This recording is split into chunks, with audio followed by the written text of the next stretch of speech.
Hi, I'm Eugene Tan. I'm the founder of Aquabumps. Aquabumps is a combination of three things.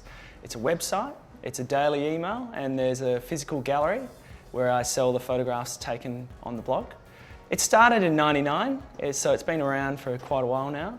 How it essentially works is I wake up early in the morning, go down the beach, I shoot the sunrise, pictures of surfing. It's predominantly around Bondi Beach, but it does extend to other idyllic places around the world, and then broadcast that to 35,000 readers. It's a great way to start your day, and I don't think I could start my day without shooting in the morning. So the beautiful thing about shooting sunrises is that the light's really warm. It's really kind of orangey warm. It makes colours pop in the morning, so it's a great time for photographers to run around and shoot. Shooting sunrises in the East Coast is a great thing also because the sun comes up over the ocean, as opposed to, I guess, Western Australia where it's the other way, it's the reverse of that. So we get these beautiful like seascapes in the morning on the East Coast. Now shooting sunrises, it is quite tricky because you've got really bright light and you've got, I guess, say for example, if you had the headland of Bondi, it's dark and you've got bright light behind it, you've got to kind of balance the light out. Now you do that through, there's a few little tricks. One thing I do use is ND filters. ND filters are like a tinted glass, so that helps you control the light and balance certain areas of the shot.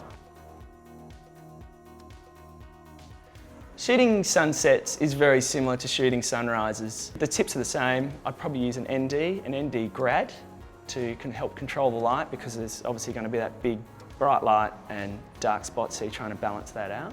And also one other trick would be to just use a decent f-stop, so something like f11 or f22, depends on what lens you have. Different lenses have their sweet spots, but you want to get a lot in focus. In shooting surf, I really think it's good to get different angles. So you're probably seeing the typical surf shot. It's front on, there's a guy surfing in the middle of the frame. It's a little bit boring. I think it's a great idea to, I go low, I put my camera really low on the ground, shoot, or shoot from a cliff or on top of a building just to get a new angle. Also, obviously shooting in the water is one of the best ways to shoot surf because you're actually in there. Say someone's in a tube, you're actually in the tube with them, which is quite rare for a photographer to be so close to their subject. I really think it's important to try and tell a story with your photograph. Rather than just shooting out to sea, maybe put a decent backdrop in the image. It does a couple of things. A, it's interesting to look at, and B, it kind of puts scale. Yeah, basically just try and do something interesting, something a bit different. And the beautiful thing about Australia is we've got these great headlands where you can always put something in the background. It's quite important to shoot with your camera in the water when the conditions are right. Sometimes Bondi's got a lot of rips because it's a tight bay and a lot of water's moving around.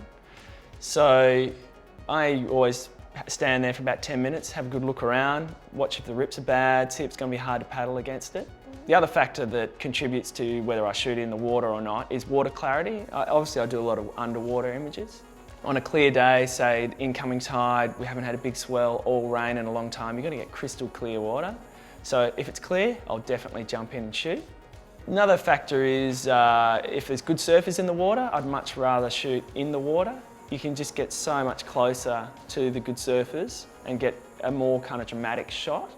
Also, good surfers will know how to work with you, so they'll be able to time shots a lot easier. Also, the wave shape dictates whether I shoot in the water.